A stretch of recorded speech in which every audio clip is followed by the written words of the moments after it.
Dios les bendiga. Voy a leer Primera de Samuel capítulo 8. Primera de Samuel capítulo 8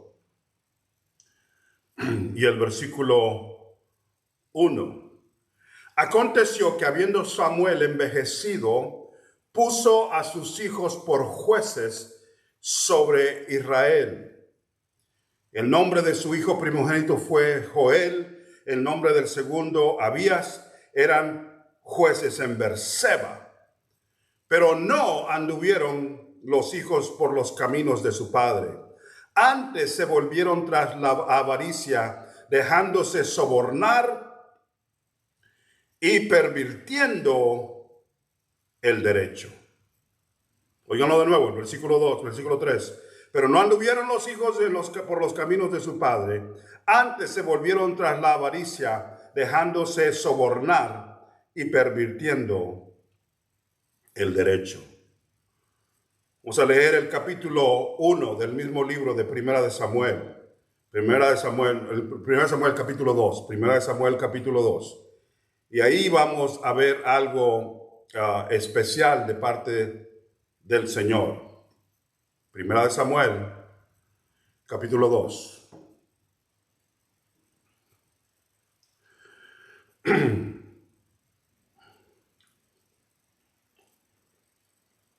Versículo 12, 2:12 de Primera de Samuel.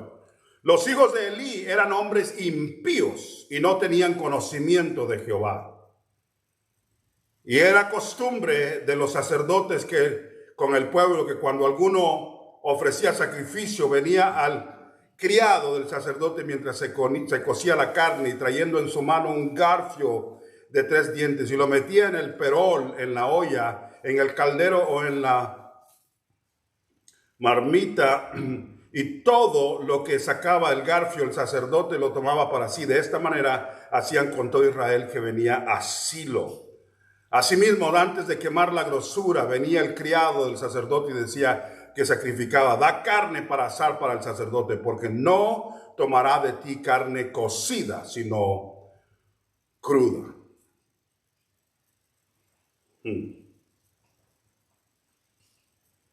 Versículo 17, era pues muy grande delante de Jehová el pecado de los jóvenes, porque los hombres menospreciaban las ofrendas de Jehová.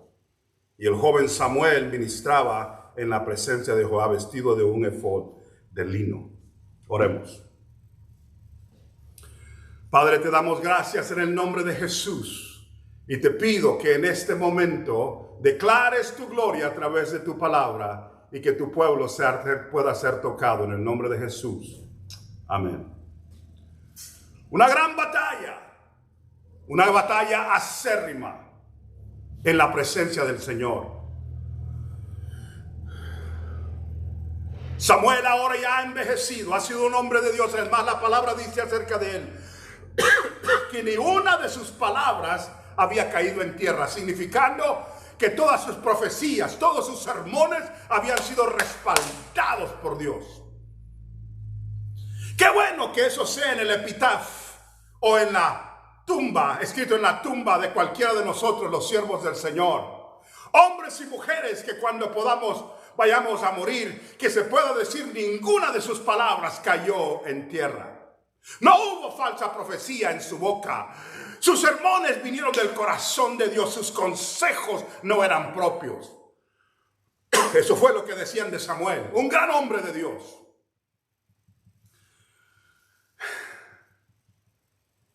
Pero ahora sus hijos, Joel y Abías, han crecido. Él ya envejeció y los pone como jueces en vez de él. Pero la Biblia dice que ellos no eran como él, que los hijos no eran como el padre, que pecaban, que se dejaban sobornar, que su corazón no estaba bien. Ahora debo de preguntar algo. ¿Cómo es posible que esto haya pasado con un hombre tan santo como Samuel? Unos hijos tan impíos como sus hijos. Hay muchas razones por las que esto pasa en medio de las naciones, aún en nuestros días.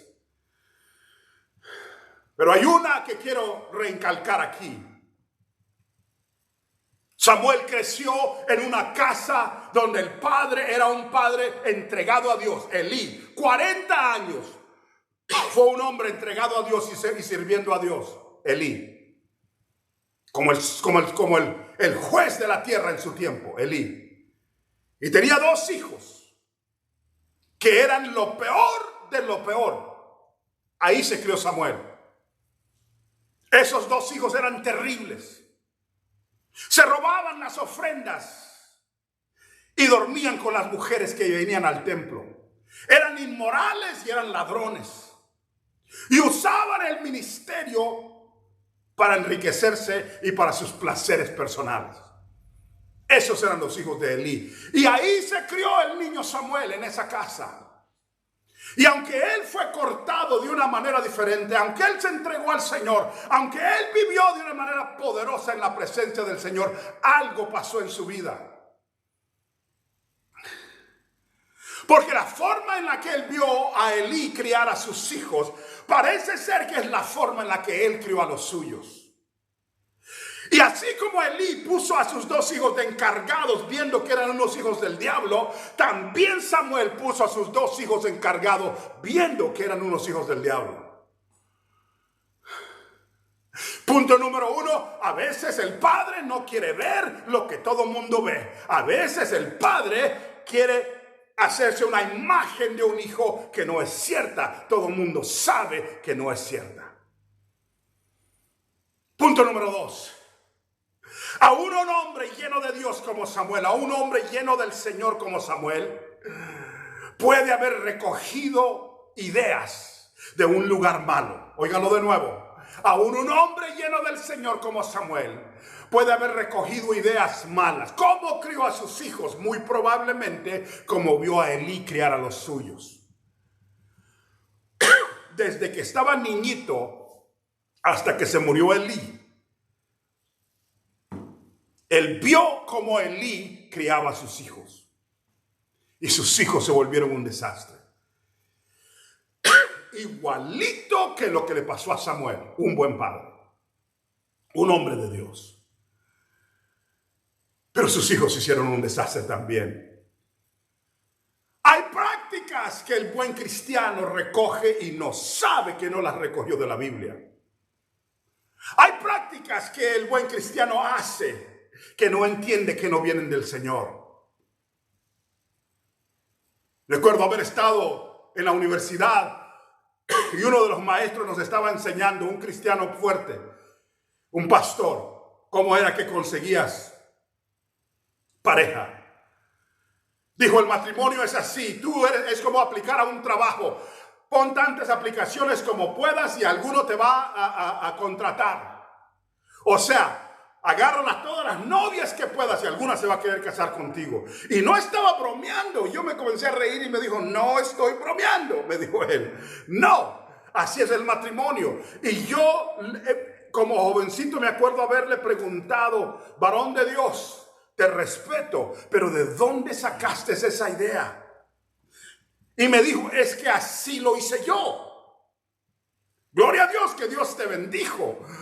Pero fue por la misericordia del Señor. Así no dice la Biblia que así se hace. No le estás diciendo a un joven, bueno, agarren tantas novias en la iglesia como puedan y alguna les va a decir que sí.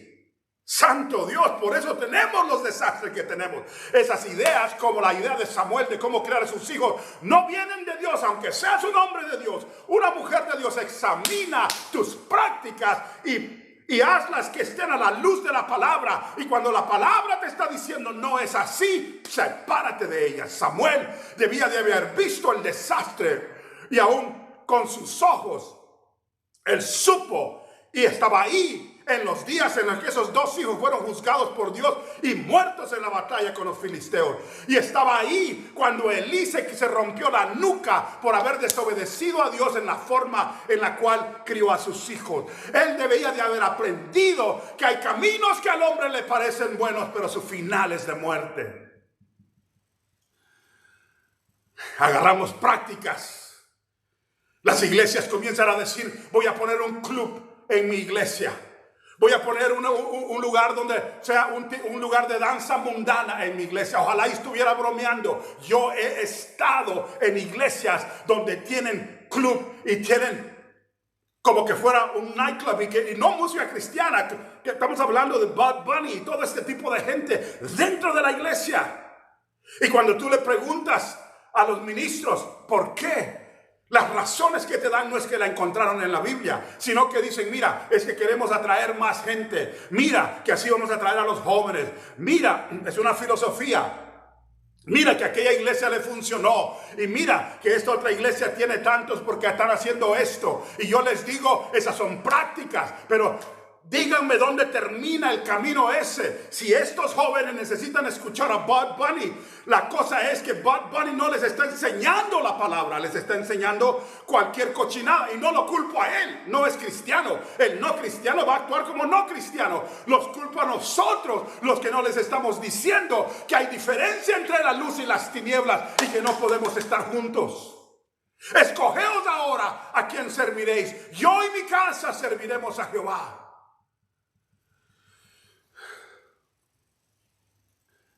Esas prácticas han destruido a la iglesia. La iglesia metodista unida en los 60, 70 comenzó con esas prácticas. No es nada nuevo que se hicieran fiestas en la iglesia. Se hacían fiestas mundanas el sábado y se predicaba el domingo. Y se llenó la iglesia metodista unida. Y comenzaron a llenarse, a crecer, a crecer, a crecer. Los 70, los 80. Y a hacerse una iglesia mucho más fuerte que en cualquier tiempo. Pero aún en esos tiempos comenzó a haber hombres y mujeres de Dios que estaban señalando y diciendo, ese no es el camino. Este año, el año pasado, la Iglesia Metodista Unida comenzó a batallar el uno con el otro, porque son 900 los delegados en los Estados Unidos más o menos, y la mitad de ellos estaban diciendo que los pastores pueden ser homosexuales, y muchos de ellos estaban predicando el pastor y ahí estaba sentado a un lado su novio. No les estoy contando algo que leí en un libro. Yo he estado en esas iglesias. Yo he estado en esas iglesias. Lo he visto con estos ojos. ¿De dónde nació eso?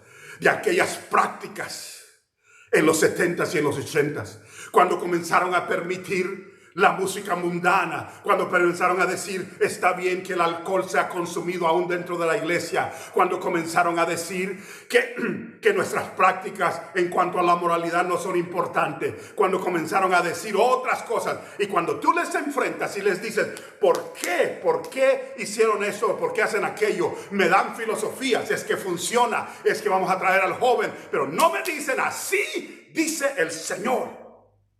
Y el hombre de Dios hay prácticas que aún un hombre como Samuel las hizo erradamente, y los que pagaron fueron sus hijos. Ahora los hijos van a pagar por su pecado. No solamente eso, cuando los hijos fueron un desastre, se le acercaron a Samuel y le dijeron, Samuel, tú eres un hombre de Dios, pero tus hijos son unos hijos del diablo. Ya no queremos, ahora ponnos rey. Y toda la nación fue afectada porque nombraron a Saúl, y el resto de la historia es que por 40 años Saúl los guió mal. Pero la culpa fue de alguien que agarró una práctica de afuera, una práctica que fracasó. Si los cantantes mundanos no tienen ningún problema nocivo y destructivo, ¿por qué es que esa generación se está destruyendo en medio del mundo? ¿Y por qué vamos a seguir un callejón sin salida? La Biblia dice esto: yo soy la verdad, yo soy la vida, yo soy el camino. Yo sé que el camino es angosto, sí lo entiendo. Y estamos tratando de hacerlo más ancho para que alcance más gente. Pero el que hizo el camino angosto no es la iglesia. El que hizo el camino angosto no es el pastor. El que hizo el camino angosto está sentado en el trono y él tiene derecho de hacer el camino angosto. No recojas prácticas del mundo y pienses que las puedes usar en la iglesia porque funcionan. Eso se llama pragmatismo. Algo no se usa nada más porque funciona. Prefieres tener 10 personas en la iglesia que están santificadas que 10,000 que van derecho al infierno. Tal vez se vea bonito tu nombre y la fama esté ahí, pero en realidad estamos pensando que si se está llenando el reino, no si se está llenando la iglesia. Que Dios nos ayude entonces a que nuestras prácticas sean prácticas en el Señor. Y que todo lo que tú has pensado y todo lo que haces, no me digas porque así me enseñó mi abuelita o así me dijeron en la iglesia, sino que me digas así dice el Señor. ¿Dónde encuentras esas prácticas? Hay prácticas dentro de la iglesia que no son buenas. Ahorita tenemos iglesias que están llenas de yoga.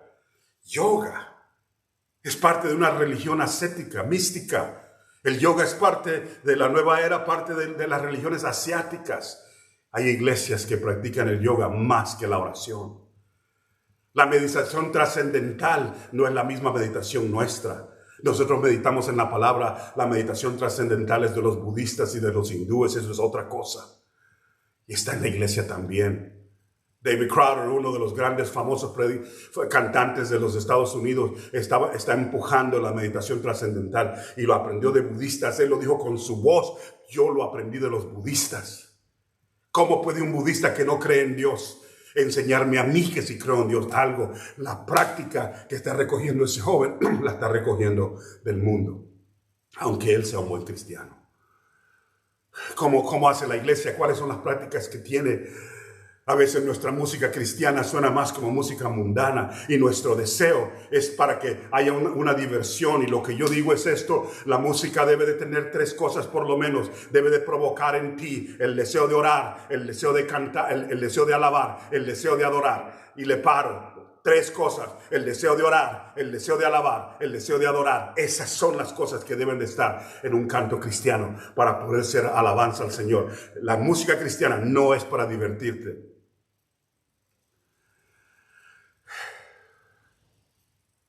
Que Dios nos ayude entonces a que nuestras prácticas vengan de la Biblia. Y aún las que estén arraigadas en tu vida por 20 años, examínalas a las Escrituras. Si no las encuentras, ajústate a la Biblia. Dios te bendiga.